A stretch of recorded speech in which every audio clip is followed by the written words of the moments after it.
Um bom dia, boa tarde ou boa noite a todos vocês que me assistem nesse momento. Eu me sinto honrado de poder ter a oportunidade de voltar ao Brejo da Brasda e estar aqui na presença da minha amiga Mariluze, uma das pessoas importantes no que a gente vai se nos referir. E aqui eu estou nesse momento, já andei aqui outras vezes, mas voltei aqui novamente neste viveiro, viveiro de mudas. São esses viveiros e outros lugares aí onde estão sendo produzido mudas de planta para fazer a recuperação da degradação ambiental que existe nem só aqui, como em outras comunidades. E aqui você está vendo aqui na minha frente mudas de açaí, né? Açaí é uma planta, acho que se não me falha na memória, ela é da região norte, da região do Mato Grosso, Amazônia e tal. Essa é uma planta que veio da Embrapa, né? Da Embrapa, então.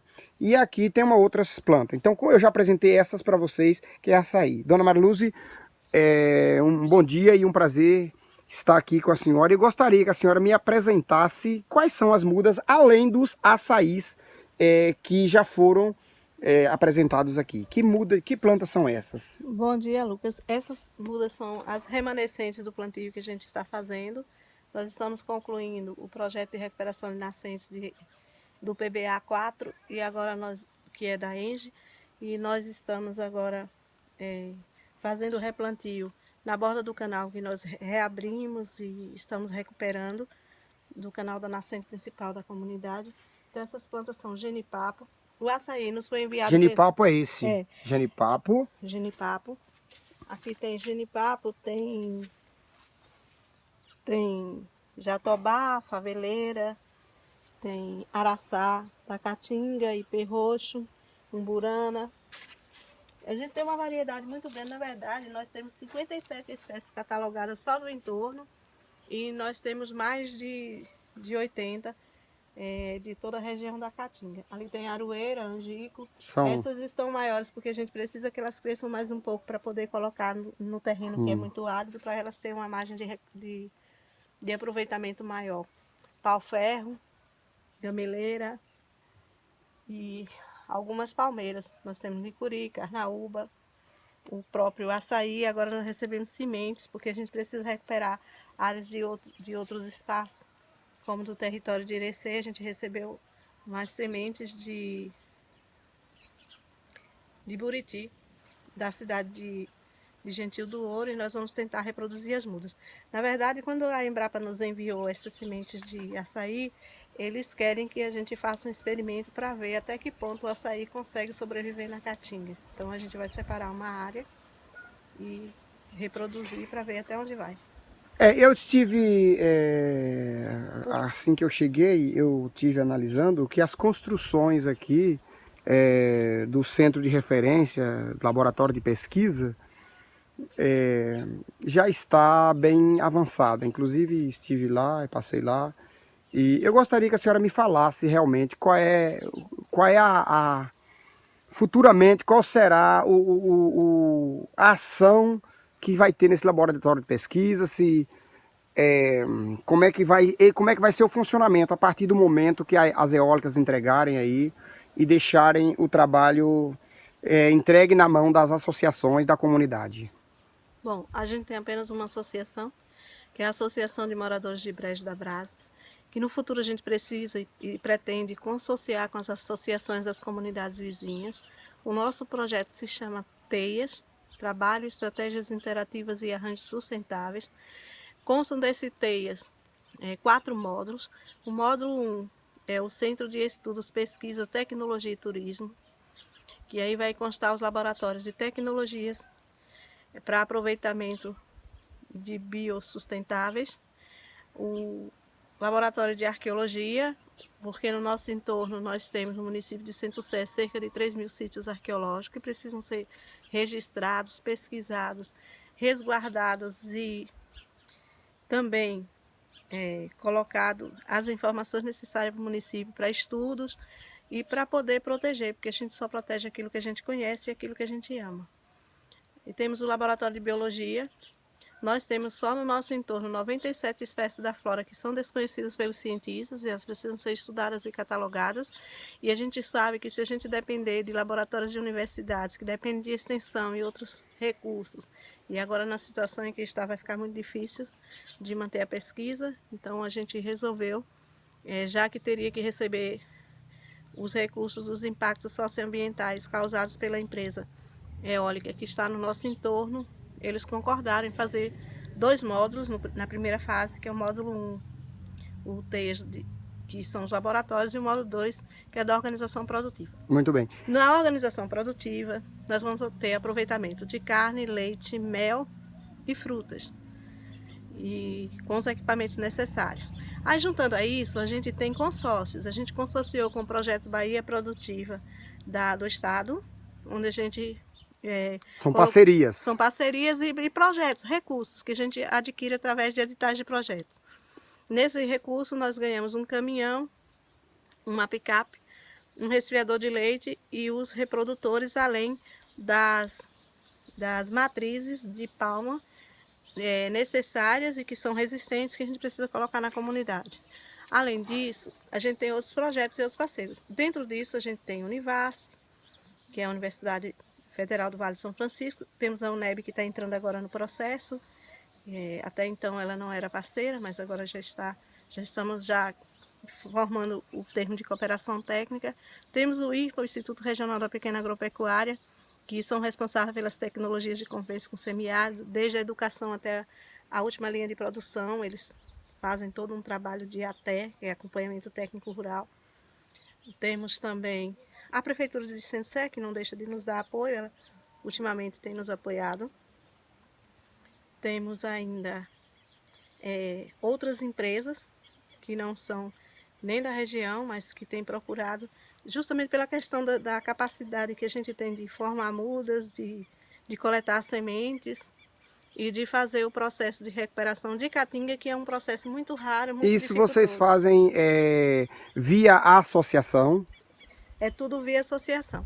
A associação já tem um corpo técnico, a gente elabora os projetos.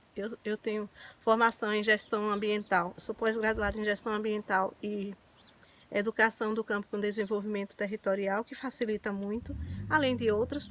E temos muitos colegas, biólogos, geólogos, engenheiros florestal, ambiental, e temos também agrônomos, técnicos agrícolas, técnicos então, com a equipe montada. Nós já temos a equipe montada, veterinária. E legalizada, regulamentada a lei para poder fazer esses desenvolvimentos, aplicar essas ações em outras comunidades, outros municípios e outros estados, se quiser. Muito bem. Então, eu quero entender, eu estou entendendo pela a forma da senhora expressar, que na verdade, bom, é óbvio que nós estamos passando por uma crise social e que recursos no país estão sendo cada vez mais eximidos,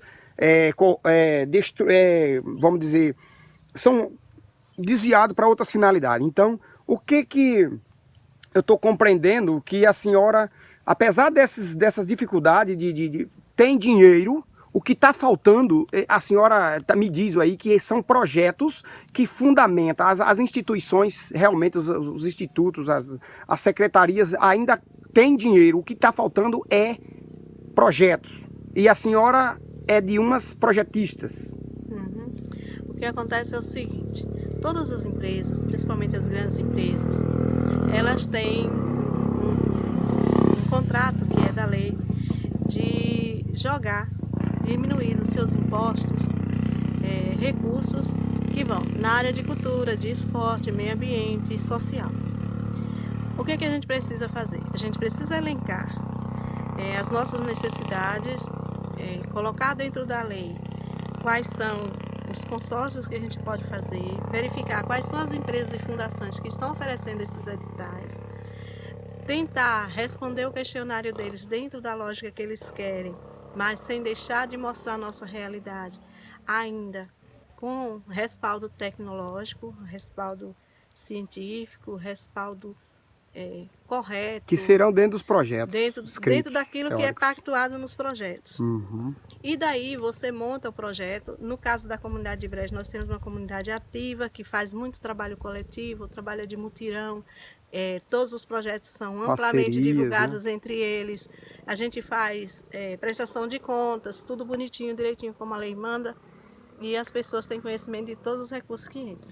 Hoje a comunidade de Brejo, ela tem, vamos dizer assim, uma frota que não sei se todos os lugares têm, até para algumas prefeituras é difícil, mas a gente tem uma Amarok, 2 tratores com todos os equipamentos e implementos agrícolas. Nós temos uma fábrica de ração com todos os equipamentos.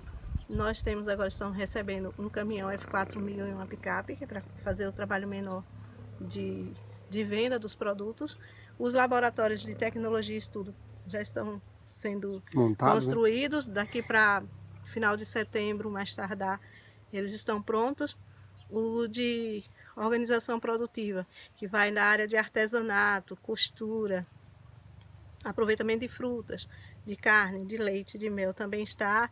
Estamos viabilizando a construção de um abatedouro, porque os trâmites legais é mais complicado e a gente tem que correr no passo a passo para poder fazer que a gente tendo isso, a gente vai ter como melhorar nossos produtos, dar qualidade, ajustar as qualidades para poder vender para merenda escolar, hospitais e outras coisas mais. Isso depende da questão legal. E ainda temos o módulo 4, que é o da sustentabilidade, que a gente chama de guardiões da natureza. A gente já começou a replicar no que a gente chama de quintais produtivos. Os quintais são feitos em 2 sistemas, o sistema de agrofloresta e o sistema integrado de produção de alimentos, que são tecnologias que estão comprovadas.